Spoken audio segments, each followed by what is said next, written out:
We don't live in a free country. Now, I wouldn't mind, but they weren't arresting people who were calling for jihad. This two-tier level of policing, they're not arresting. It's like hate speech laws are not there to prevent hate. They're there to shut us up. And one level's being shut up and the other level get amplified opportunity to promote their hate and intolerance. If they want to implement real hate speech laws, this would be banned. The Quran would be banned tomorrow because there's 100 verses in here that call for violence. Lots of books will be banned. You can buy Mein Kampf. But that's banned. No, okay, you can buy Mein Kampf. I thought you were going to pull it out there, Tommy. No, you can buy Mein Kampf, but these 3 books are banned by Amazon, yeah? This is just my life story. This is not my opinion. This is the Quran, and what this Quran does. Do you know the term Islam is a religion of peace? I've heard that. Yes. But no one had ever said it until George W. Bush. We sat for months trying to find, historically, figures, military, religious, political, that ever said Islam was religion of peace. And all you'll find is Islamic leaders saying, no, it's a war manual. It's warrior manual, yeah? So that lie, which was told by George W. Bush, is now just repeated as some sort of fact. But these books were all banned by Amazon. As you just said, you can buy Hitler's book. So how can you ban? There's nothing hatred in these, but you're literally burning books now. And you're burning books that challenge your failures again. And what is the demographical change to this nation? And what does it look like? So as anyone watching this, okay, 5-6% of the country are from the Islamic background. Look at the mayhem from 5-6%. What do you actually think it's going to be like at 20%? This isn't fear-mongering. We've got a duty as English men and women to protect this country and to protect our kids. And everyone's seen what's happened since October 7th. It's accelerated. Well, what are we going to do? Because unfortunately, a lot of the groups that were for harmony are actually calling for the obliteration of an entire state of people. And people have seen it now. There's no smoke screens. People can see the hate. And it's not a minority, it's mainstreamed. And unfortunately, that mainstream hate is coming from the left and the liberal left, along with an Islamist alliance, which we've seen this alliance before.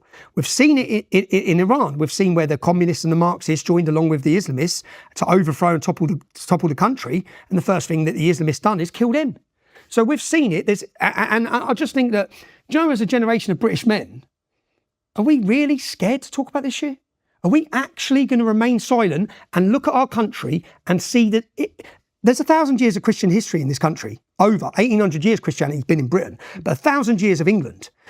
We're going to let, in 70 years, spineless, corrupt, globalist politicians import medieval backward cultures into this country and allow them to grow dominant and superior to us? That's what we're seeing. Luton is a blueprint for every town and city. You can ignore it because you think it's Luton, but it's your town tomorrow. And the demographical change and the growth in this nation shows that. So yes, you made the comment earlier about your taxi driver, who's probably a lovely man. I bet a lot of Germans were lovely during the war. I bet loads of them were lovely. It doesn't stop the dangers of Nazism. What we see with Islam, yeah, not Muslims, again, people don't understand. So if I criticise the Bible or Jesus, it doesn't mean I hate Christians, does it? It doesn't mean I hate every person that follows it. So separate the two. Muslims are people. If you speak hatred against Muslims, it's bad. You entice or encourage violence against Muslims, totally wrong. Your God-given right is to look at this book as an Englishman and say, what does this bring? It's a book. It's my right to look at Muhammad's life and say having sex with children is pretty wrong, though. Yeah? You're not really a moral compass that we should be following. In fact, we shouldn't just be following you. Do you know my local politician, Gavin Suker? He was a Labour politician, and at the height of the English Defence League, I'd never met him, and there was a chicken shop in Luton, and he was in there. So I walked in and said, all right, Gavin, yeah? You held a Celebrate Muhammad Day at Parliament. He said, yeah. I said, what do you know about Muhammad? What do you actually know about him? He goes, well, no, Muslims respect him. I said, okay, well, Nazis respect Hitler. We'll celebrate Hitler, shall we? What do you know about him? And he's just looked gobsmacked. You don't know anything, do you? You don't know anything about him. Yet here you are pandering. It's like Jess Phillips basically sitting on her knees in a mosque. It's mental. The level of absurdity, appeasement, cowardice from those politicians. We've got 650 politicians in Parliament and not one of them's ever spoke about Islam. Since Churchill and Gladstone, no one in that House of Parliament, bearing in mind the jihad attacks, think about Manchester, think about 7/7, think about Lee Rigby, we've had all these attacks. But it's worse than that, man. It's worse than that.